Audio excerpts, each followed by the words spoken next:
हमने सीधे 3 सवाल पूछे हैं प्रधानमंत्री से। पहला सवाल यह है कि क्या ये सच नहीं है कि 1989 अप्रैल के महीने में आरएसएस और जनसंघ दोनों मिलकर कर्पूरी ठाकुर जी की जो सरकार थी, राज्य सरकार थी, उसको गिराया। और क्यों गिराया? क्योंकि 1 साल पहले जननायक कर्पूरी ठाकुर जी ने आरक्षण की नई नीति अपनाई थी। दूसरा सवाल यह है कि जाति जनगणना की मांग जब कांग्रेस के नेता राहुल गांधी जी, मल्लिकार्जुन खड़गे जी, सभी लोगों ने उठाई, तो प्रधानमंत्री 28 अप्रैल 2024 को कहते हैं कि जो लोग जाति जनगणना की बात करते हैं उनकी सोच नक्सल सोच है। यही नहीं, लोकसभा में 21 जुलाई 2021 को एक जवाब दिया गया, प्रश्न पूछा गया और जवाब दिया गया कि मोदी सरकार जाति जनगणना नहीं कराएगी।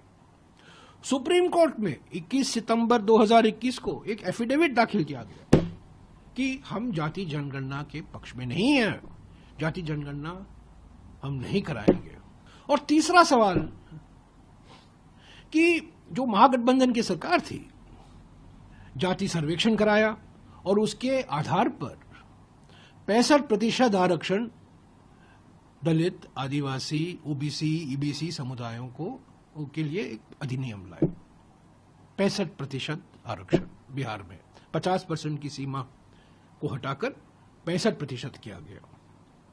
वो हाई कोर्ट ने उसको खारिज कर दिया, सुप्रीम कोर्ट में आया, अभी सुप्रीम कोर्ट में मामला लंबित है। पर हमारा सवाल प्रधानमंत्री से यह है, क्यों आपकी जो ट्रबल इंजन सरकार है, आप जो डबल इंजन करते हैं, एक्चुअली असली बात यह है कि ट्रबल इंजन है आपकी ट्रबल इंजन सरकार, नीतीश कुमार जी और आप दोनों मिलकर क्यों नहीं उस 65% अधिनियम को संवैधानिक सुरक्षा क्यों नहीं दी, संविधान के नवी सूची में क्यों नहीं शामिल किया?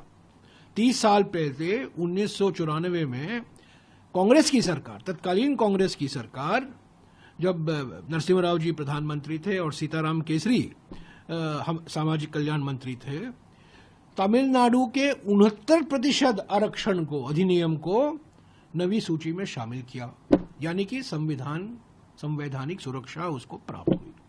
क्यों नहीं आपने बिहार के अधिनियम को आपने क्यों नहीं वो सुरक्षा दी जो कांग्रेस सरकार ने तमिलनाडु की सरकार के आरक्षण अधिनियम को दिया था? तो ये हमारे 3 सवाल हैं। आपका मुख्यमंत्री का कोई चेहरा नहीं है और जो चेहरा है वो तो बेचारे रिमोट कंट्रोल हैं।